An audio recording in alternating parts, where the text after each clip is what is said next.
as a trained therapist, one of the first recommendations I would do, I say, well, what information is the fear giving you about yourself?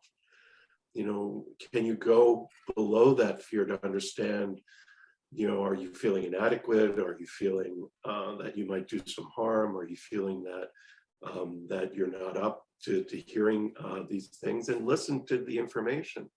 I think one of my hopes in this is that we enter the fear, as opposed to dismissing it, and I think that's again about entering the difficult emotions of listening to someone who's in pain. Like the image I gave of the, staring into the pain. This is not what we're taught in our families. This is not what we're taught in our church, that it's important for us to sit in difficult emotions. And I think it's demanding an emotional maturity of our spiritual lives. It's demanding an emotional maturity of our leaders, most especially. And Paula, I just want to echo what you're saying is, the biggest resistance I get, no surprise, is the hierarchical sort of structure. And, as Jim Keenan said, this hierarchicalism that feeds clericalism, that this sense of privilege, this sense of that those in power are the only ones whose voices need to be heard. It's the opposite. The message of the gospel is, no, it's the poor, it's the vulnerable, those who are beaten up on the side of the road that we need to go after in the Samaritan image. And I think it just, this is, it's okay not to have the words. As Paula said, I enter the fear to say, I don't know what to say. And the survivor will tell you that in of itself is healing, because you're not running from me, or I'm not avoiding the story if it comes up in the homily. Wouldn't it be amazing for priests to start preaching about how they've walked with survivors? Again, catechetical realities become sacramental in the small s and the big S.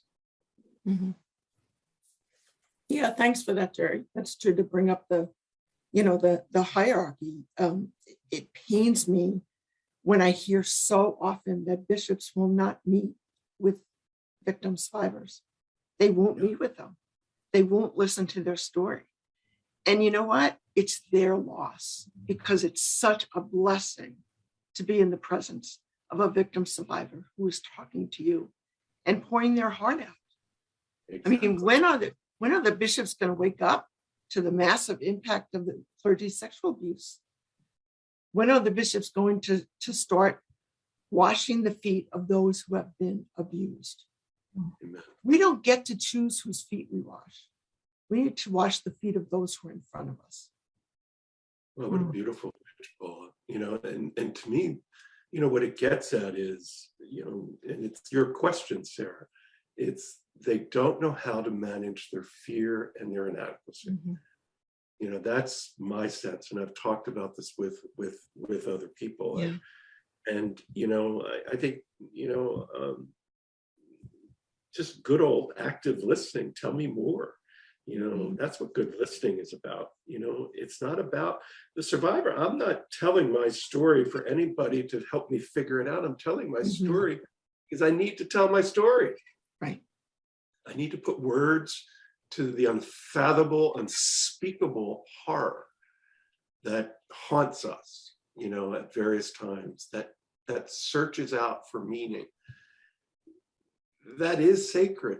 What your image, Paul, is so powerful. It's like the victim survivors searching for meaning. What do I mean in this world with all this having happened to me? And how do I make sense of it? With this God who, have to challenge and scream at the heavens to say, how could you allow this person who was supposedly in your altar Christus to do this to me?